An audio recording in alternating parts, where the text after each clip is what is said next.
Hey folks, welcome to the Adventure Sports Podcast. I'm your host, Mason. Before we get into the episode, I do want to acknowledge this is 3 Florida-based episodes in a row, and I did not mean to do that. I was looking at it, and I'm producing the episode. I'm like, dadgummit, we've told, if you count Thursday's episode where I talk about my adventure formula, which features a lot of what I'm doing here in Florida right now, I'm like, this is 3 stories in a row that heavily feature Florida, and I'm going to apologize. I didn't mean to do that. I'm going to make sure. I mean, we have some unbelievable stories down the pipe, including Hunter's here, which is about the Florida Trail technically, but it's an awesome story. He's an amazing personality, but there is a ton of very varied content coming out. Great interviews from the Arctic Circle to deserts and everything in between. So don't worry, this is not becoming a Florida adventure podcast, even though it feels like it. However, before we jump into the episode, I do want to quadruple down on the Florida theme by sharing that I was recently on the largest outdoor podcast out there, Dirtbag Diaries.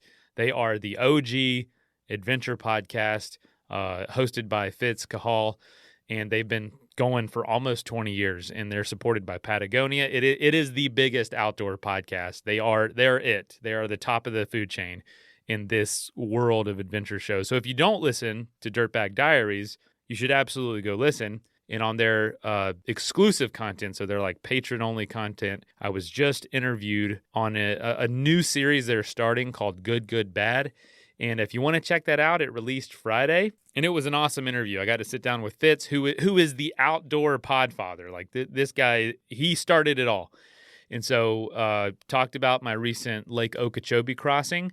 And what's so cool is that Hunter here, who we're talking to today, was in that area doing this adventure a month and a half ago when I was basically going across Okeechobee. He was running up the coast, attempting a fastest known time of the 1,100-mile Florida Trail, and spoiler alert, he got it. He had a great pace starting out. He had this crazy injury, thought he might have really hurt his Achilles, but was able to keep going and got the record, and he got approved on FKT or fastestknowntime.com. Officially got it, so that's very exciting. Yeah, big shout out to my buddy Paul, who was able to help Hunter on the first day with crewing, and then Jared Howell, one of our ambassadors here at Athletic Brewing, who I've become good friends with, who also was at the finish line or right near the finish line of my Okeechobee paddle. So yeah, so much going on here. It was really cool. So let's jump into Hunter's story, and just so you know, I'm going to take a break from the Florida stories for a while. I understand. But let's go ahead and dive in.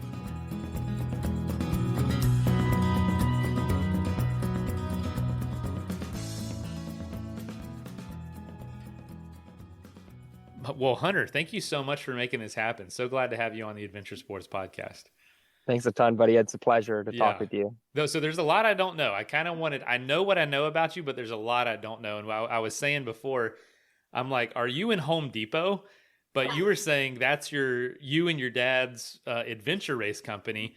Tell me about that a little bit first, because that's not like a garage full of gear. That's a warehouse behind you. Yeah, this is a huge warehouse where we have hundreds of canoes and bikes and a bunch of bins of gear and stuff. But we put on about 12 adventure races around the country, everything from Florida to Alaska, anything from a 6-hour adventure race to a 6-day race. And so half my time spent doing the races and racing myself, and then the other half's putting on these races for other people. So my whole life has been around adventure racing and ultra marathons and stuff. I'm working on the back end and then actually participating in them myself. So it's a pleasure. How long has your dad been doing this? He's been putting on adventure races for, I think, 10 years now, but he's been doing adventure racing my whole life, like racing himself. So you've been around this literally your whole life. Yeah. So when I was born, my dad was doing adventure races. And then I was like, once I got like 6 years old, I was like, Dad, can I join you for adventure race? And he's like, absolutely not. No kids are allowed to do these sports. It's too dangerous. It's too long. Kids don't do these things. After a year of convincing him, he eventually was like, all right, I'll let you come join me for a race just to shut you up.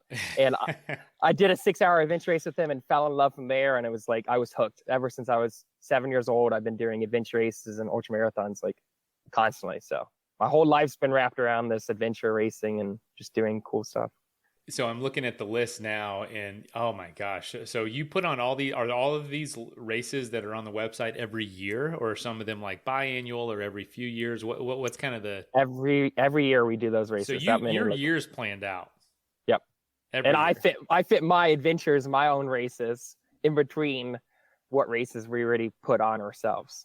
This is It's a packed schedule. no kidding, man. I mean, that's so much to figure out. That is awesome. And it's gear heavy too. Like there's a lot going on. Like Yeah, you said, I mean, one of the cool things is like if you ever needed equipment growing up, it was just, hey, pick a canoe. Like there's literally yeah, 100 of them. So that is exactly. awesome. So tell me a little bit before we jump into the FKT. Tell me a little bit about what it's like to put on an adventure race. To me, I'm always here at my day job with Athletic. We have a really close partnership with Ironman and Mm. some other event partnerships. And I'm always just blown away by the amount of work that goes into making these events happen. The special thing that like the people doing the Ironman think it's hard. I'm like, no, the person that applied for the 300 permits it took to make this happen, that's the hero to me. And so I can't imagine the difficulty of putting these on, especially the ones that are like in another country or in Alaska. What goes into that, man? It's got to be just unbelievable amount of work. Oh, I always say putting on a race is a lot harder than racing. Like I finished, like we have a race coming up, the C2C. It's a 3-day race across Florida. And you got to go down the day before and at least like 2-3 days before to set the course. And then you're out a day or two after the course. It's just so much more work that I'm exhausted by the end of it because you don't have the adrenaline. Like when you're racing, you don't need to sleep. The adrenaline's pushing you, but working it, like you set up everything, then you sit there and wait for hours for a team to come in. And then you're like nonstop taking care of them. So I'm always more tired after a race if I'm working it. But I think something that has really helped us grow as the biggest adventure racing producers in the country is at the core, we're both adventure racers. My dad and I, we've been adventure racing our whole life. So it's like we know what a racer wants.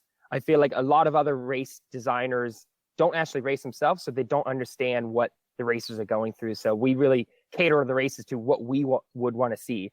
So that's been our biggest success, I think. That's actually a really good point. Is a lot of people. It's almost like the best coaches were also players a lot of times, but they weren't like the best players because what that taught them is like they had to learn how to do these things. It didn't just come natural. You know, like Michael Jordan, he's not a great coach because it's like, oh, you know, you just jump up and dunk it. Like, well, I can't do that. So what do I do instead? So I'm not saying you're bad adventure racers. You are very good, but it's like being able to know both sides is super important. Man, that's so cool. That's so crazy. What a cool background. I mean, is this what you see yourself doing as well for the time being, or is that just like too early to tell? For the time being, like I help with the marketing and more like the race creations and stuff. So I'm not day-to-day operations, but that part of the job I like, coming up with the race ideas and the formats and marketing and stuff. But I'm more focused on right now doing my own crazy adventures and making that a full-time living. That's awesome. And I've got my notes over here. I'm not like ignoring you. I have two screens, but people are like, what you looking at? I'm like, I got all my questions. When I first came across your profile, who's this guy? Like what was clearly evident was your personality was different than a lot of ultra runners I know and a lot of people chasing fastest known times and just doing these big adventures. And I've noticed too, a lot of adventure racers are just a little more laid back, people personality wise, a little more, I want to say approachable maybe than a lot of these endurance athletes sports that we come across. And I don't know, is that kind of the vibe? Why do you think that is? Is that true from your point of view? And you're like an extreme version of that. I'm like, this guy's not only approachable, he's like straight up goofy, which is I love. Like you're like sucking down ranch bottles and eating all kinds. I'm like, is he serious? Like, is this a joke? I couldn't figure it out at first, but it was definitely different. Yeah, no, you nailed it right on. I'm so grateful that I was raised in adventure racing. Like, I don't know enough about like the triathlon realm or anything, but like from the outside, it seems like super competitive. It's all about my time, being my best, and it's like kind of step on other people to make yourself look better. And adventure racing is the complete opposite. Like you've interviewed some of the best adventure racers of all time, like Nathan Fave, and all these people are like the best they seem like average guys. Like you see them walking down the street, you're like, psh, that guy has like a dad bod. He's just so chill. He's no cockiness, nothing at all. But he's the greatest athlete in the world. And it's like I feel like adventure racing, being raised by that, it's been so amazing because you could be talking to somebody and you never know they're like the best athlete in the world. Where like I feel like even ultra running, there's a good majority of people that are like that. But a lot of them are like, oh, I'm the best in the world. I'm the best at this. I'm better than you. It's all about, especially when I got into FKTs. When I got into fastest known times, I really didn't like the atmosphere too much of like other people of like, oh, I'm going to break your time. I'm better than you if I do this trail 2 hours faster than you. Where I was like, no, I see FKTs and all this ultra running and everything as like a team sport. If I'm going after FKT, it's never about me trying to break somebody else's time and to show that I'm better than that person by 6 hours. It's no, I see it as like a team sport. Like we're trying to push humanity forward. Somebody did this trail in 2 days and I come and do it a day and a half. Like, great, you help me do this. And then I want to help somebody else next year come break my time. It's like, it's never about me, like not wanting people to break my records. And that's been my whole life. It's like, ever since I was like 7 years old, I set multiple adventure racing world records for the youngest to complete world championships, eco challenge, all these different things. And it was always about like, I want to help the next kid come break my record. And people didn't understand that at all. It's like, it's never about me. It's like, I'm doing this to show what's possible for all of humans to go do and prove themselves. Like that's my entire mission. And it's sad that that's not the majority of thinking that most people have. Yeah. It's mostly about me being better than you and improving myself, and it's not improving everybody. That I think that's a big part of it, is the team aspect of adventure racing, which you don't always get in the outdoors. And but take us through kind of your idea to try the FKT for the Florida Trail. Yeah, it all started so I grew up in Florida for 18 years, and as soon as I graduated high school, I moved up to Georgia. But I would always go out on all these races. Anywhere in Florida, you're doing an adventure race, you're going to be coming across the Florida Trail at some point. And I did not know what the orange blaze meant. I was like, oh, this is just one little section. Didn't know it went 1,100 miles from Everglades to the Panhandle. Like, never knew that until like a few years ago when I looked it up. And I'm like, man, now that I live up in Georgia, I felt like growing up in Florida, I never appreciated Florida. I never appreciated where I lived. It was always about, hey, I want to move to the mountains. I want to get out of here. And I feel like a lot of people fall in that trap of like always like wanting to do something else, always wanting something else, wanting to move somewhere. And I felt like I never really appreciate Florida when I lived there. But now that I live up in Georgia, I come back down to Florida and I think it's so beautiful and I love it so much. And I'm like, man, I want to make a trip and come back down here and truly see this whole state and really appreciate it all. So that kind of started my search of like, oh, that would be cool to go hike the Florida Trail. And then I was like, oh, I'm fit enough now. I want to start getting into some ultra long distance FKTs like the Appalachian Trail FKT and Pacific Crest Trail and stuff. So might as well go do a training run down in Florida for 1,100 miles. It quickly did not turn into a training run. I realized how tough it was as soon as I started.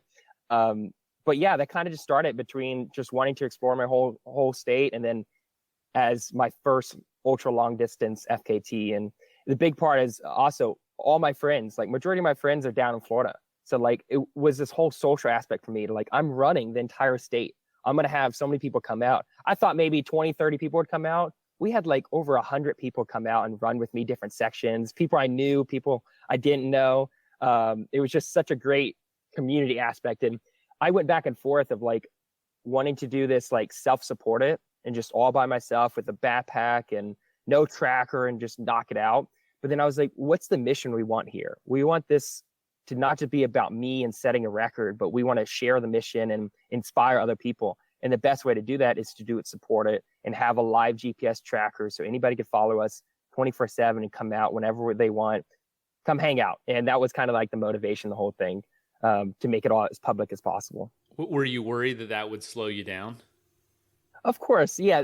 The interactions and the community aspect does slow you down at some point, but it adds so many more benefits. Like mentally made me super positive when I was in a low moment and just having friends come out. So it was all worth it. Yes, people say, it was like, oh, Hunter, if you didn't stop and take so many pictures and talk for so long, you could cut off a whole day. It's like, maybe, but that's not the experience I wanted. It wasn't all about the time. The time is just the outcome. That it honestly wasn't even about the FKT at the end of the day. It was like, what does the journey do for you? And what do you learn from it? How do you inspire people? That's more important to me than just going 6 hours faster. Well, I want to touch on one thing real quick. That was my experience, and I think a lot of Floridians experience. And I host another podcast all about Florida conservation, and we talk to like some of the biggest people in the state that are protecting land and protecting Florida. I moved away out west to the mountains for like 10 years, and it was because I thought that's where adventure was. That's what it is. And California and the Sierras, lived in Yosemite, Grand Canyon, and then Denver, and settled in the Rockies for a long time, and grew up going every summer to North Carolina.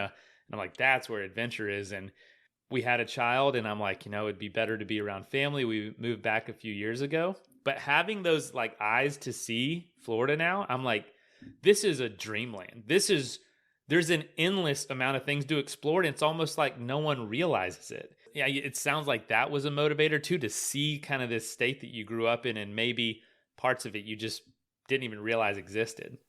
And I think the lesson comes down to not just that Florida is beautiful, but anywhere you find yourself has its own beauty. Like last year I did the 50 states highest mountain world record attempt with the team. But the point was, like, we went to all 50 states, and like I could find the beauty in every single state. And it's like even Illinois or something, like the people living in Illinois probably think it's the worst state ever, and it's not beautiful. I want to go move to the mountains, or I want to move to East Coast or Florida or whatever. And it's like, I feel like everybody can find beauty in where they are, not just where they want to go. And that was my biggest lesson from wanting to do the Florida Trail. Very much some big ones to and some hard ones to get to in that challenge, the 50 high points. It was wired. Like I joined the team last minute. So the team I was filming and everything, it was 5 kidney donors that were doing this to prove that, like, just because you donate a kidney doesn't mean you're disabled, and they could still accomplish great things. So they went after the overall world record for the overall Guinness World Record, I should say, of the 50 state summits, and which was 43 days. And I joined last minute, like a month before. My friend was a team captain, and he's like, Hunter, hey, are you free for a few months to come out and film this thing and like make a documentary about it? And I was like, yeah, what is this? And I had zero mountaineering experience at all. And it was like, all right, the first mountain we're doing is Denali. It's like, okay, gosh, sweet, okay. But he believed in me because he's an adventure racer, and I've raced with him for years. That like he knew I had the mental grit and the physical ability to just keep learning and not quit. And it was like he didn't care that I didn't have any mountaineering experience. And he's like, I believe in you. I believe in Hunter. And he pitched me to the team, and they all like, okay, if you believe in him. And it was great. So I joined them, and we did all 50 states, and I filmed it all, and we survived. And I wasn't a liability, luckily. And holy cow. Yeah, it was crazy. You the did whole them all. experience. So I was filming it all. So I went to all 50 states and climbed the mountains, but I only summited 45 of them because it was like sometimes I would be flying drones. I was like Bora Peak in Idaho. I was like 100, 200 feet from the summit, but I flew a drone and filmed it all instead. So only one of the climbers made it and summited all 50 and set the world record. They so were it was like, 5 hey, of Hunter, us. can you join us? But by the way, you need to get rid of one of your kidneys per team rules. You're not a kidney donor, are you? No, not okay. yet. Not yet. I was like, I didn't know that if that was the case. Man, so that's its own episode. Honestly, frankly, sounds incredible, especially from the point of view as like someone who's documenting, because that's kind of like adventure racing, a whole different set of challenges and layer of the work that probably doesn't get the attention it deserves. But now you know that, kind of like crewing. Crewing is tough. So with the Florida Trail, what were some of the things that you thought would be like things to try or things to do differently that previous attempts or previous record holders wouldn't do? Let's take a quick message break and hear from the folks that help make this show possible. With any adventure, hydration is very important. I've been on so many trips where I've been dehydrated or couldn't stay hydrated enough. An element helps anyone, including especially adventurers, stay hydrated. Without the sugar and other dodgy ingredients found in popular electrolyte and sports drinks. You don't want to have cramps and headaches and fatigue and brain fog or weakness on trips, whether that's training or out on the adventure itself. And having the ability to have something like Element there is so important. Element is a zero sugar electrolyte drink mix free of all the sugar and artificial coloring. Element was developed by former research biochemist Rob Wolf, 2 times New York Times bestselling author and one of the Navy SEAL Resiliency Committee members for over a decade. From Olympic athletes to special forces to health experts to business leaders to everyday health, Element is their go-to choice for hydration. Our listeners can receive a free Element sample pack with any order when you go to drinkelement.com/adventuresports. That's drinklmnt.com/adventuresports. And you can try Element totally risk-free. If you don't like it, give it away to a friend and they'll give you your money back, no questions asked. I've been using it on rides and paddles lately and I'm really enjoying it. Element, stay salty. Rodeo season is going to be kicking off soon, and I like the rodeo. I like going to the rodeo. I like going to cattle auctions and all sorts of those activities, and I want to look the part while I'm there. I love Tecovas as my go-to boots company, and if you've ever been in one of their stores, it's an amazing experience. Their motto is "Don't go gently." They are my favorite cowboy boot, and they bring a fresh perspective to heritage boot making, and they carry forward all those time-honored traditions and quality you will find in a great pair of cowboy boots. But they're innovative on comfort, style, and service. They have Western boots for men and women and are handmade from the most premium leather and follow over 200 time-honored individual steps in their boot making process. Pretty cool. They're Austin designed, Texas tested, and handmade. And if you want to go to one of their stores, it is an amazing experience. They take customer service to a whole new level. But if you can't make it to a store, Tecovas delivers the most premium quality and most comfortable Western goods right to your door. Visit tecovas.com. And as a special opportunity just for you listeners, Tecovas is going to throw in their best-selling trucker hats or a ball cap for free into any purchase over $100 at tecovas.com. Just use the code ADVENTURE at checkout. Again, that's Tecovas, TECOVAS.com, and use the code ADVENTURE at checkout to add a free hat to your order over $100. That is plenty of that for now. Let's get back into the episode. Oh gosh, that's a interesting thing about these long FKTs is there's only like 10 people in the entire world that have done these super long ones. So it's like there isn't much data or any information about how to pull these things off. So it's like everybody's guessing. So it's like you try to do the math and you try to guess your best guess, and it's like you could be so off. And they might not be willing to share. It's not like the AT where so many people have done it. There's guidebooks. There's still relatively few amount of people that have done the full Florida Trail. And again, that's disappointing part of FKTs, and people don't want to share information as much as like me. I'm like, dude, I'm willing to give every information. Like I've set a record, and like a month later, I went out to help somebody break my record, and it's like I went out there and crewed and paced them, and it's like. That's how I look at it. Is again, like I said, it all comes down to like a team sport for me. It's like I set the record, but I want somebody to come break it tomorrow if I can help them. But there wasn't much help or any information really about the Florida Trail. But I went into it kind of just like, hey, if I just show up at the start line and just start, I'll be good. So it's like a lot of people stress a lot about the planning and the logistics. Like, oh my gosh, trying to think of 1,100 miles of logistics, like that's crazy enough. Like 100-mile logistics is crazy enough, but 1,100 miles, you're trying to plan out every little detail, would just be so overwhelming. You won't even start it. So my whole goal is just to start. And I know once we get to the first few days, we're going to learn and keep adapting. And by the end, we'll have everything dialed. So we went into this not fully prepared. My training wasn't perfect. You started at a date you didn't want to, too, right? Yeah. Like that was all thrown around. Yeah, that just to get to the start line was hectic enough because we planned on doing it on December 28th. And then 2 weeks before, my main crew person that was going to be there the entire time, he had to pull out because he injured his back. So he's like, Hunter, I can't do it. Sorry. So I'm like, okay, crap. let me push the date back to a whole month to like end of January to start. And I made the decision, made a little post on Instagram. And that same day, the Florida Trail Association announced that they were closing Big Cypress Preserve, basically the start of the Florida Trail, on January 14th. So I'm like, crap, now the only option I have is to go back to my original start date. After you had mentally prepared for 2 weeks later, or no, I'm sorry, a month later, what was the closing? Was it fire? Yes, planned fire? A fire closure. Yeah, it was, again, I made a decision and I waited like 3 days and I made the post. So I already mentally checked out. I mentally like started training again really hard, try to get a little bit training in before the start.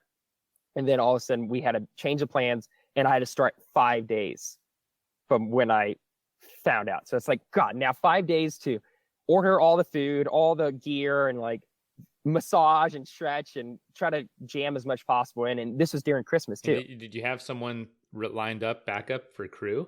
And that was the thing. I had to make the decision before I even had a crew person.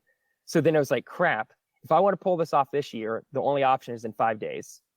Or I push it back until next year, because my schedule from February and March was completely booked. And then anything past February, you really don't want to be doing the Florida Trail. It's too hot.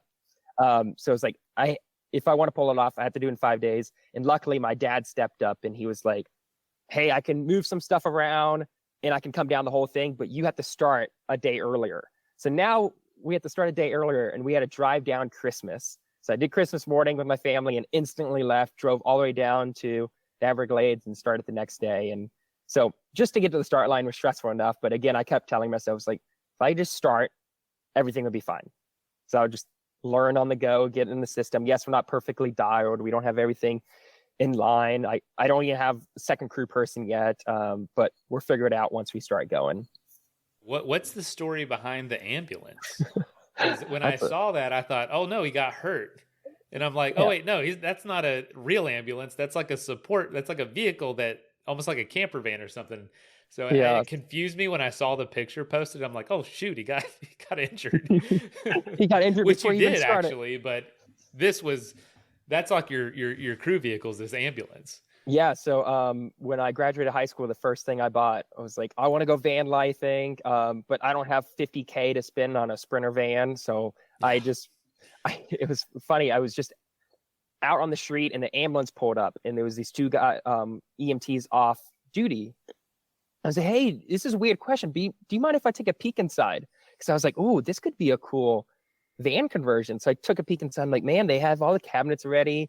Now you got to take the dead bodies out. But I was like, this could be a nice van life thing. So I found an ambulance on Craigslist for $6,000 and it had 100,000 miles, diesel.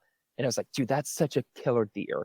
I went and bought it. And then I basically spent like $4,000 converting it, put in a bed and an awning and a roof rack. And it was like the perfect van life vehicle, but more importantly, the perfect FKT, like support crew. Like everything's built out, like the food, there's drawers, and it's so easy just to like walk in and have everything I need for an FKT inside. You got that ambulance for that much? $6,000. It looks like it's in great shape. Perfect shape. I took it into the mechanic and no issues. Just an oil change for like $30, and I've had zero issues, knock on wood, for 4 years now. It's been amazing. What? Very lucky. Yeah. Dude, yeah. I mean, it's like a very nice looking. It doesn't look like because sometimes you see those conversions and it's like, okay, that's clearly a very used ambulance or work vehicle that someone converted. Yours look like you almost custom built it from day one to be like, oh, I'm going to buy an ambulance shell and make it into what I need. That's hilarious. Did you find anything weird in there when you started cleaning it out? Yeah, the ambulance was in tip-top shape, no rust or anything. And then basically I cleaned out the inside 7 times just to be safe. Because it's like, there's some bad stuff in here. So yeah, I found some needles and some blood and no body parts or anything, luckily. But what I always say, people always freaked out. It's like, man, you sleep in an ambulance? Isn't that really scary? It's like, technically, nobody's ever died in the ambulance because you're not pronounced dead until you get to the hospital. So there's no ghost inside, so I'm all good. Dude, needles, blood, bandages. I mean, that's stuff you'd normally find in vehicles in Florida anyway. So, Yes. no, that's just a normal day. Any van down by the river. That's right. Man, so all right, so your dad came down, stepped in, but it was a day late. I know that my best friend Paul, who's done a ton of adventures with me, helped you on day one. Sounds like you took off from him probably a few hours in. But tell us a little bit about starting the race, because from my understanding, that's some of the hardest miles in the National Scenic Trail system in a lot of ways. Just or not very unique challenge. What's down there in Big Cypress? What are those first 30, 40 miles like? So again, preparing for this thing, I went into the approach of like, all I have to do is start this thing. I don't want to stress out about the planning, the logistics, and I didn't do much research about the trail. I knew sections, but trying to research 1,100 miles and know every single section is too overwhelming. So I did some research, and everybody talks about the Big Cypress stretch. It's a 31-mile gap to start the Florida Trail, and people just hype it up so much about this is so tough. It's swamp for most of it, knee-high water, waist-high in some sections, just so dangerous. Be prepared. And I went to it was like, I want to respect the section, but at the same time, I know how people overhype certain things. So I was like, it's probably not as bad as people are saying it is. I soon found out it was just as bad, if not worse, than people said. And it's, in my opinion, the toughest section of trail in the entire country. What's like the difficulty? Like, what is it? Just kind of getting through the water, like just that resistance, or is it other things too? So what I soon found out was I did the Florida Trail in the worst year possible. This year has been the most flooding and the wettest year ever. And I didn't know that going into it. And the best time to hike the Florida Trail is January, February, around like that time. So I was choosing the prime time, but I wasn't choosing the right year. It was the most flooded year ever. Everything was so flooded. Didn't really know that going into it. But Big Cypress is notorious for just basically, it's a 31-mile gap with no resupply. There's no roads in between, nothing. So you have to prepare for a 31-mile gap, which is fine, but it's big for most people. But what makes it really tough is 1 mile into the trail, you're in knee-high water basically for the entire thing. You can paddle that whole thing. You could bring a pack raft and just paddle through the whole thing. But there's sections of dry gaps where like maybe a quarter mile, maybe a half mile. But then there's like gaps that are like 5 miles. You don't even touch a single dry patch of land. And it got really tough with like Paul. Paul and I had totally different gear setups. I went into it with like trail running shoes with gaiters and long pants and a full backpack. Paul, your good friend, and that actually just so lucky that he came out like preparing for this thing. I was like, oh, no big deal. It's a 31-mile gap. But my family was kind of freaking out. They're like, oh my God, Hunter, you're going through Everglades by yourself with Alex. So I just made a post. It's like, hey, did anybody want to come out, pace me? And Paul, I never knew Paul, and he just randomly saw the post and it's like, yeah, I want to do it. And it's like, man, you're brave. Much respect for you even wanting to come out for this thing. But we started, we had totally different setups. But yeah, Paul approached it like a dang animal. He like nothing. He never brings anything, and he was wearing his bedrock sandals. I guarantee it. Yep. He was wearing his sandals and all. I'm like, this guy's badass. All right, fine. I don't have to worry about him. And we started going, and I thought my setup was good. I was like, okay, gaiters, so no debris gets in there, no mud or anything. And nothing worked. No shoe setup, no gear setup is good for that section. It was just nonstop. I had to stop and just dump out my shoes from mud every like 2 to 3 miles. It was just crazy. That's interesting because funny enough, 2 days later, I was like, Paul was supposed to go with me on this paddleboard trip across Lake Okeechobee. No one has ever done it.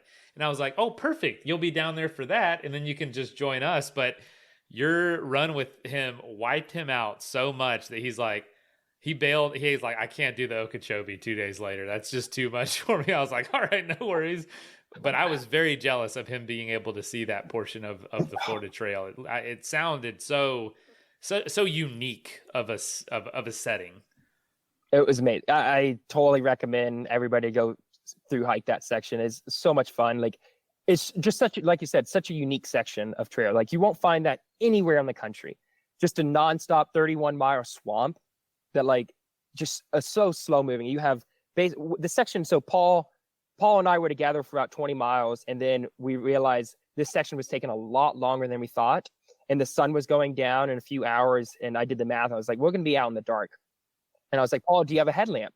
And Paul's like, no, I didn't bring a headlamp. I didn't think we were going to be out this long. So I'm like, crap. Okay.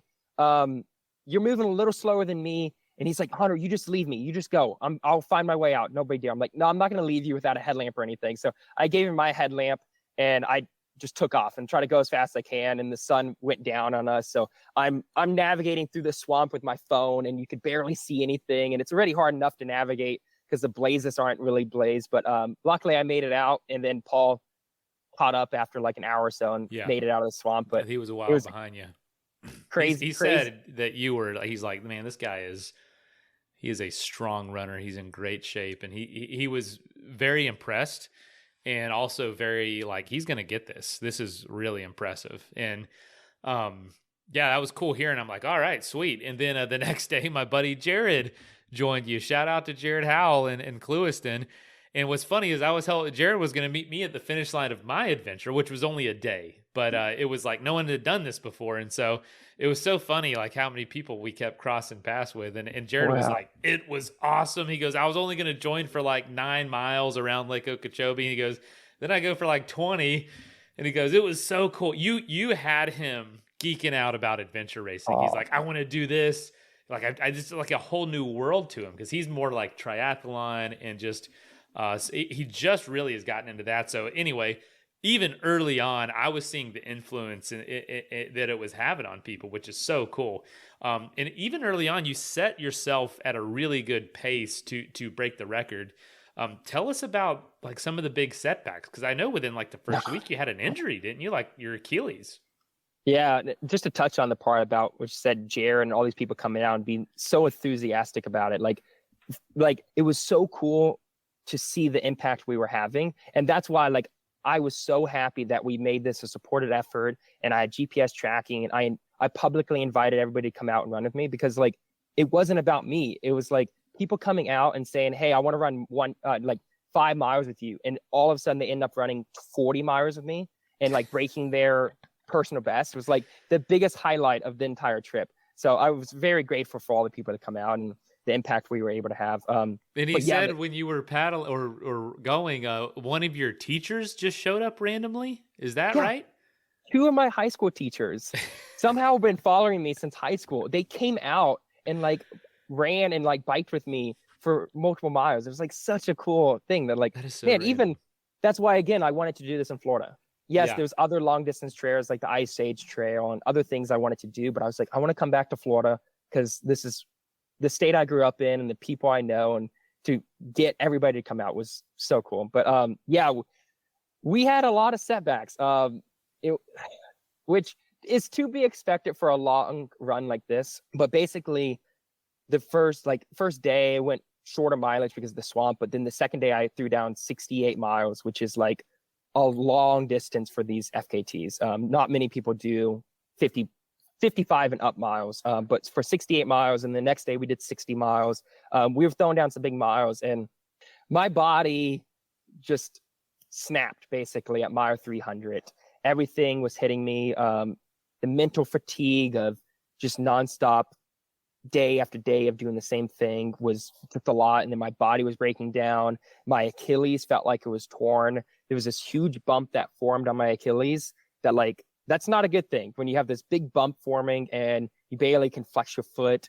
And it's tricky with these things is everybody says, listen to your body. But when you're doing these really long efforts, it's hard. You can't always listen to your body because like 99% of the time, it's not real pain. It's just your body wanting you to protect yourself. And yes, that's the best thing about our bodies is you stub your toe and it tells you you're hurt. So you stop stubbing your toe. But when you're in a long run like this, you're going to be experiencing so much pain. Every single step was excruciating for me, but I don't need to stop because it's not a permanent damage. But as soon as I felt that bump in my Achilles, it kind of got in my head of like, oh my God, I could have torn my Achilles. This is so much pain. I don't know if I can keep doing this.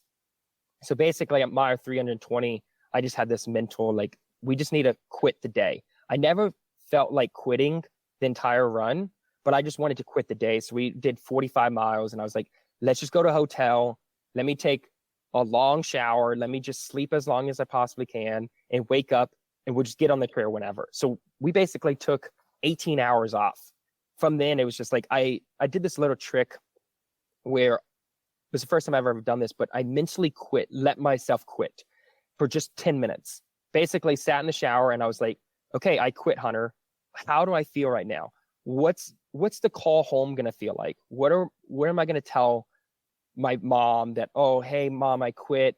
I was just too much pain. My Achilles is messed up. How is that going to feel? How is the social media post going to feel of me going online and be like, hey, guys, it was a good effort, but I got injured. And I went through the whole process of like what it would feel like to quit. And I realized at the end of it, was like, I wouldn't be content with myself. I would be disappointed that I quit because I knew I still had a lot left in the tank. Even if I didn't have enough left in the tank to go 800 more miles, I knew I had enough in the tank to go 1 more mile. And then once I got to that mile, I knew I could go another mile. So basically, I let myself quit for 10 minutes. And that whole process, just that 10 minutes, saved the entire project. After I got that 10 minutes snapped out of there, I never once thought about quitting for the next 800 miles. So we basically had this mental reset where we quit that day and spent 18 hours resting and then got back on the trail. And then we only ran 35 miles. But then basically my crew was freaking out because my toes were like so infected and they were about double the size. They couldn't really fit in my shoes. Every single step was like jamming my toe in the front of my shoe and it was excruciating. And they were like turning like black and like really bright red. So my crew was like, we need to address this. This is going to get really bad if we just keep running through it. Hunter, we understand you could handle the pain, but this could end this trip if you lose your toe. So we ended up stopping at 35 miles that next day and actually going to the emergency room. And we spent 6 hours in the emergency room trying to fix my feet. And they were like, we've never seen feet this up before.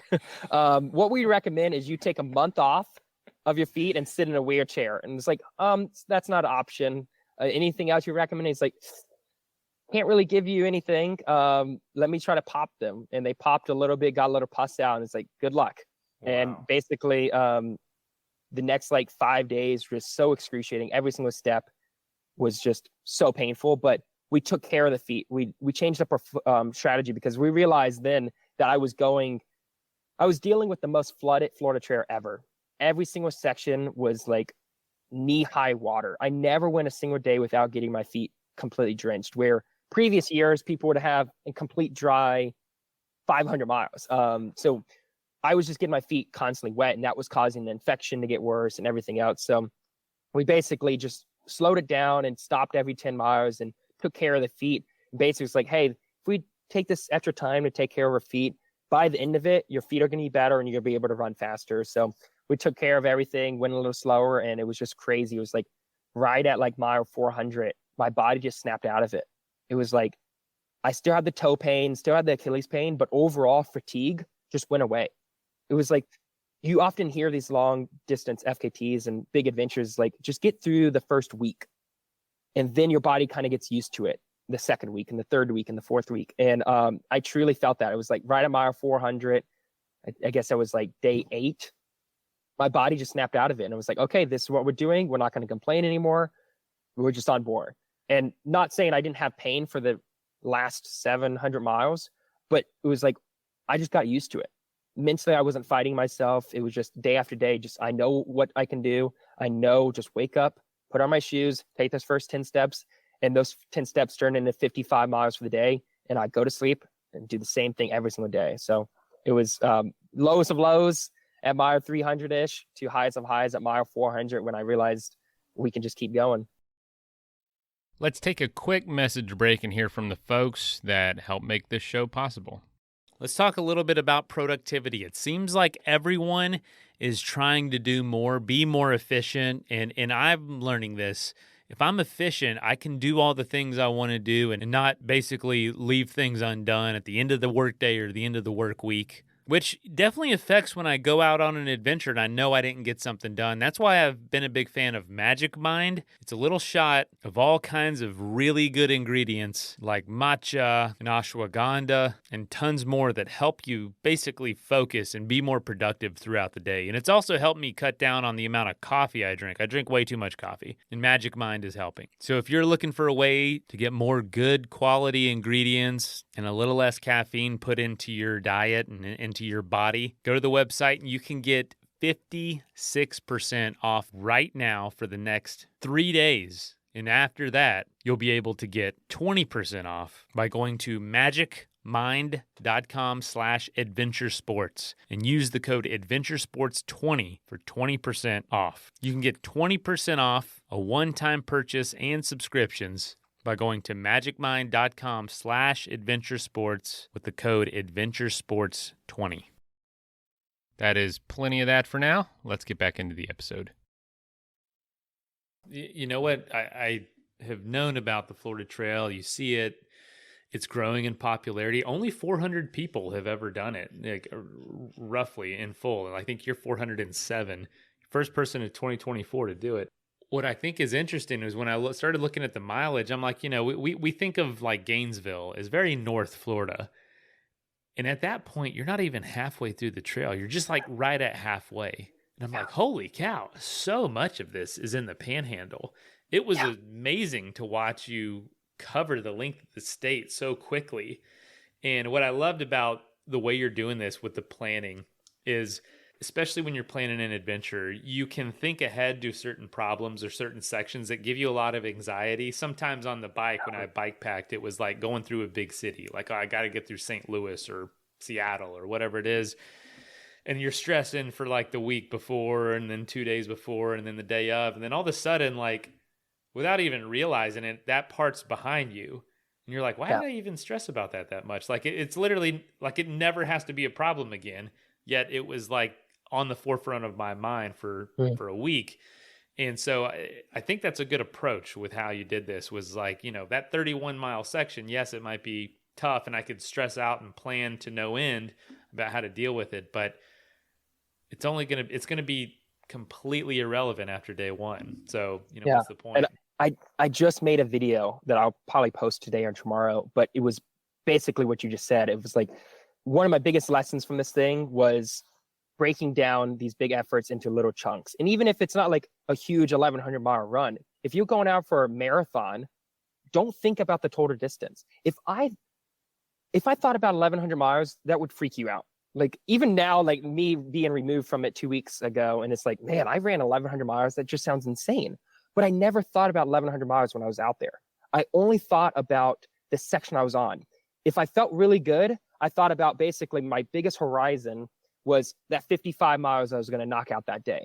But when I felt really bad, I focused on the next 10-mile gap. And I felt even worse, I focused on 1 mile. And then if I was absolutely destroyed, like I said, like in that hotel, like Achilles hurting, throwing up, mentally destroyed, I didn't even think about 1 mile. I just thought about, can I take another 10 steps? And yes, I could always take another 10 steps. So it's like, I never once thought about 1,100 miles. Basically this 1,100-mile run felt short to me because I was always just focusing on 50 miles, 10 miles, 1 mile, or 10 steps. So I think that's a big lesson I learned from these big efforts or anything. It's just, if you're feeling bad, don't think about, oh man, I still have 800 miles left. I never thought about that. It was like, no, I just have to do 10 more steps and 1 more mile. Part of the reason you did this is to explore and understand this place you spent, 18 years of your life. What were some of the things that you saw that you just did not expect? My craziest wildlife encounter was actually on day 2, running around Lake Okeechobee. There was a panther. A panther jumped down in front of me and like ran and jumped over the canal and ran to the bushes. I was like, what the heck? Like, there's only like 100 panthers in the entire state, and I saw one on day 2. I did not know you saw a panther. Yeah. No kidding. That's right after Jarrett left too. What? Like, Jarrett stopped pacing me, and then it was like all of a sudden I saw a pacer 1 mile after he left. Panther. No kidding. I did Crazy. Not know that. Dude, that's unbelievable. Yeah. I mean, yeah, there's like around 200 estimated in the wild. And a lot of the reason parts of Florida are being protected for conservation is to increase the habitat of the panther. That is an unbelievable encounter. Like, that's a rare experience. So I was so hyped up. It was like day 2, I saw a panther. I'm going to see so much wildlife this entire trail. The entire 1,100 miles, I saw 2 alligators and 2 snakes. That's it. It was like, I saw some raccoons and some armadillos and some pigs, but I was more blown away by, again, that diversity of Florida. Like, growing up in Florida, I thought I saw the entire state. I've raced across from the West Coast to the East Coast 10 times, and I felt like I knew the state pretty well. But gosh, there's just so much diversity. You got the swamps down the Everglades, and then you got like the hills of Ocala. And then again, like you said, it was like, I didn't do too much research about the trail in itself, so I didn't even know where the halfway point was. And halfway, I lived up in Jacksonville my whole life, and I always felt like, oh my God, I'm so far up here. I'm in the Northeast. And that wasn't even halfway. I had to get all the way basically to Gainesville before I got halfway. And then just the diversity, even on the Panhandle. It feels like an entire different state than it does down the Everglades and then Ocala. It was really cool, that diversity you can get in one state. And I guess that's what you get when you run 1,100 miles, the entire thing. And so when did it become clear to you that, okay, I've got a really good chance at this? Did you always kind of know once you kind of got a good pace, or was it, just kind of not trying to get ahead of yourself? When did you kind of let yourself believe that you had this in the bag? Gosh, it's like, again, it goes back to, I never really thought about the endpoint. I never thought about the whole 1,100 miles. I just focused on the section I was on or the day I was on. But it was like in that hotel room when I was completely destroyed and I wanted to quit mile 300. And I knew I had in the bag as soon as I got up that morning and I stepped foot on the trail again, and I just took 10 steps. It was like, okay, I know there's no option. I'm not going to quit now. I just went through the whole mental process of me quitting. I took this long break. I know if I get back on the trail this morning and just get going, I'm never going to get off this trail again. So it's like from mile 300, I was like, I'm going to finish this trail. If I get the record, great. If I don't, it doesn't matter. I'm going to finish this trail. And it was basically at mile 400. So it was still like 100 miles of pain and suffering, but mentally I was good. I was like, I'm not going to quit. This hurts, but I'm fine. Then mile 400, it was like my body just snapped, and I was like, I'm right back into it. I feel great. I could keep going. And I rode that higher basically the whole time. I never felt like I wanted to quit. I knew I had it, but I didn't know I had it time-wise. I didn't know about the record. I knew I had it in me to finish this whole trail. And it was so much flooding and so much like uncertainty about the trail that I didn't know what I was getting into. I didn't know there was like a whole section where it was 18 feet deep of swimming, and like just swimming sections where like it's normally completely dry. So that it's like that whole aspect of like, I knew my body had it in me and mentally I was great, but then I have a trail that's completely different from any other year. So how do I compare me going through this section fast and trying to set FKT if I can't even move because it's swimming? So there was a lot of uncertainty about the trail and stuff, but me and my body, there was never uncertainty about me finishing it. Florida's known for being pretty wild, pretty crazy. There's a lot of stuff out in those woods that isn't natural. Did you come across any Florida man scenarios or anything that was like, whoa, this car's on fire in the woods? I don't know, anything. Because a lot of the Florida Trail isn't out in the woods. You're crossing I-4 on a bridge. Like, there's all kinds of things that you interact with parts of society. No, I was honestly really disappointed because I didn't have any Florida man encounters. So I spent a lot of time trying to think of some crazy story I could come up with of seeing a Florida man, but nothing. No, it was like, I think it was the complete opposite. Like, again, people overhype certain things. Like, the Florida man, it's so dangerous. There's meth labs everywhere, which previous races I've come across meth labs in the woods in Florida and gotten shot at and stuff. But this run, almost no bad encounters. It was like the whole thing, just all great people. All positive. So it was a little more like, I'm the Florida man. Yeah, maybe I got crazy enough that I became and scared everybody else away. That's awesome. So who was the person, or who was somebody that showed up? I mean, we already talked about your high school teachers showing up. That's so random and so cool. Shows the impact. And but that was early on. You still had weeks left of this experience, a few weeks left. Who was someone else that showed up that maybe was unexpected, or someone that really got you back on your feet? so to speak, Oh or to man. that next level? Yeah, so I'll just touch on Gloria, which was actually on day 4. So it was like basically the start of my downfall, because I did 68-mile a day, 60-mile a day, 55-mile a day, and then she came out, and it was like I wasn't feeling good that 4th day. And she came out and she just messaged me. Never met her before. She just saw me post on social media or something, and she's like, "Oh, I want to come out and come pace and run with you. You're coming right through my home stretch. I've explored these trails all the time." And she's like, "I'll come out for 10 miles." And I'm like, "Great." She comes join me, and then like we just hit it off. We just talked the whole time, and she shared her story. And then she was like, "How much longer are you going to go here?" I'm like, "I have like 40 miles for the day or so." And she's like, "Oh, I'll go the next section with you." So she did 5 miles with me. And then we got to that section. She's like, "I feel great. I'll go another 5 miles." And it just kept going. And we got to basically 30 miles. And she's never run over 32 miles in her life. And she's tried multiple times to do like a 50-miler and a 40-miler. And she's dropped out of those races. So she was like, in her head, she believed that she could only run 32 miles. So I was like, we're already at 30 miles. We're going to get you to 40. Like, I was so hyped up. I was feeling like crap. And like, it was my worst day on the trail so far. But I was so motivated to push her and to help her accomplish her goal. That kept me going through the day.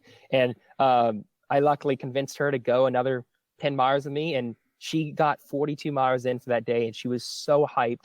And she said it was the best day of her life, because it like broke so many mental barriers for her that, again, she went years, like 5 years, thinking she could only run 32 miles. And now she came out here on a whim with no training and did 42 miles with me. And it was like, oh my God, now she's like, oh my God, I'm signing up for a 100-miler next week. And it's like, that was such a great motivation for me. It was like, this is why I do this type of stuff. It's never about me and, hey guys, look how amazing I am. It's like, no, look how amazing we are. Like, humans can do this. If I can run 1,100 miles, you can go run whatever you think is your toughest thing ever. So that was like, it really realigned why I was out there and gave me that mission to keep going and keep pushing myself, that I was inspiring people out there. And it was really great. So, and then I went into that downfall of like, everything was falling apart. My Achilles was hurt, but thinking of Gloria and the people I was impacting got me out of that low moment to keep going. And it was incredible how much support I got out there. I felt like I had the most supported FKT of all time. Like, hundreds of people came out to support me and pace with me and cheer me on and bring food. It was so overwhelming, that like, so grateful that I was so loved by everybody, and it helped me keep going. So.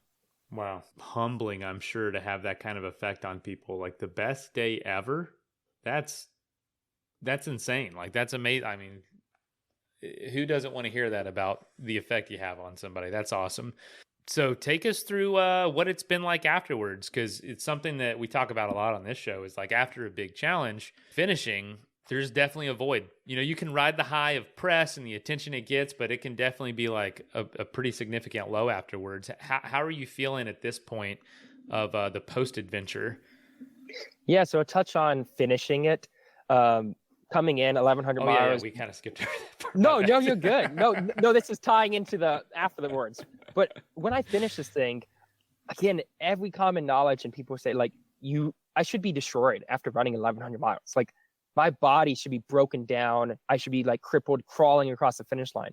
But I ran those last few miles, like the whole last 100 miles, faster than basically my fastest 100-miler ever. Like, I ran the last 100 so well, and my body felt so strong. I came across the finish line knowing deep down inside, if I had to turn around and run all the way back down to the Everglades, I could. Like, my body could handle that. Mentally, I had that end goal of 1,100 miles. So mentally, I was ready to be done. But I knew physically, if I just had a mental switch and like, okay, I got to run all the way back, I could. And that was like, I never would have thought that. So then basically, the last 2 weeks out basically now, and my body has felt great. Like, I don't have soreness. I don't have any injuries, even though my Achilles was like basically torn at mile 300. Like, it repaired itself as I kept going and kept moving. My body got stronger and stronger throughout this process. So I truly believe, me finishing, I'm a stronger person now than I was when I started this trail, completely fresh, which is pretty wild to me. So basically, the past 2 weeks, I've taken it easy. I haven't ran too much. I've gone on a few jogs, but I know deep down inside my body's really tight and sore. So I've been doing a lot of stretching and foam rolling, but no injuries, nothing. Mentally, I feel great. I feel positive. I don't have the mental fog. I had mental fog for about 3 or 4 days where I slept for like 18 hours a day. But overall, I don't have the emptiness because I looked at this post run differently from all my other adventures, where like I would finish a race and instantly be thinking about the next one. Like I would spend a day maybe reflecting on it and just chilling out, but I would be instantly, oh, hey, what's the next race? What's the next adventure? What can we use this training go do? But basically, I was like, I'm going to take as long as I need after this just to reflect, not think about the next adventure, just write down and try to talk about as much as I can from these. Because at the end of the day, like I don't do this for the name on a website or an FKT or anything.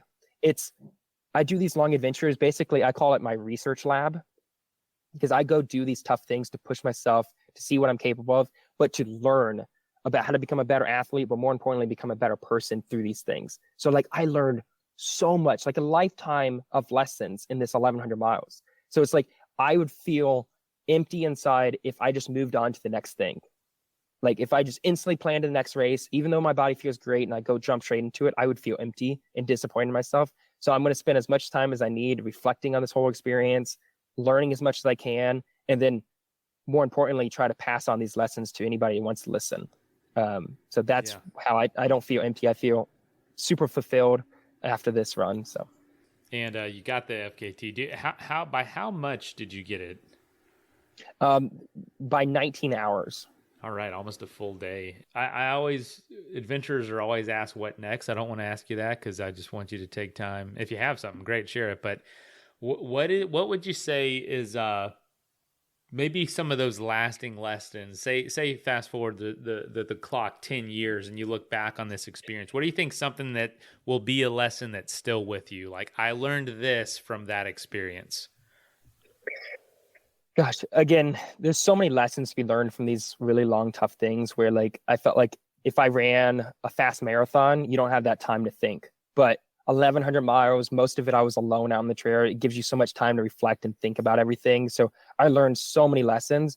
But it's funny, it's always the same lesson from these adventures and always pushing your limits is you're capable of a lot more than you ever think. Like if you told me 3 years ago when I started ultra running that one day I would be running 1100 miles, I would not believe you one bit. Because I ran my first 100 miler like 3 or 4 years ago, and I was completely destroyed. It was the hardest thing. Like my legs were hurting so bad. I was like, I can't take another step. And if you told that person, Hunter, you're going to be running 11 of these back to back to back to back. No, impossible. So again, it's funny. It's always the same lesson. You always have to teach yourself is you're capable of a lot more. So it's like running 1100 miles. Now it's like, man, I know might sound crazy, but I know I could run 16,000 miles around the entire globe if I wanted to. Mm-hmm. And like, it's that belief of just believing in yourself. Again, going back to Gloria coming out and running 40 miles with me. She told herself she could only run 30 miles for years.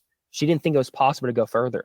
And me just helping her just push past a little bit and go to 40 miles, basically open this whole horizon for her. It's like, man, I can go run 100 miles now. Like she truly believes she can go run 100 miles, which is like so cool that I think everybody needs to look at that as everybody tells themselves, and you hear online of you're capable of a lot more, but you truly are physically, mentally, whatever you want to do in life, you're capable of a lot more. Man, Hunter, that's a great place to end it. And I know we're at time.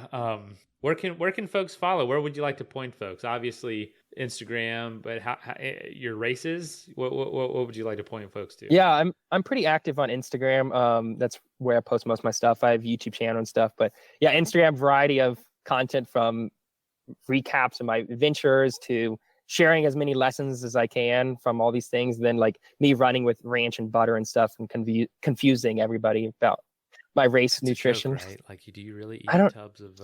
Of course, okay. I eat one stick of butter a mile. Like, are you going to be in character? You're like, no, I definitely eat mayonnaise. I'm like, I can't figure out if this is satire or not, but you don't have to reveal the secret. It's complete satire. Okay. But the best thing about it is half the audience are in on the joke. And if you go through the comments, people are like, yeah, I also run with butter.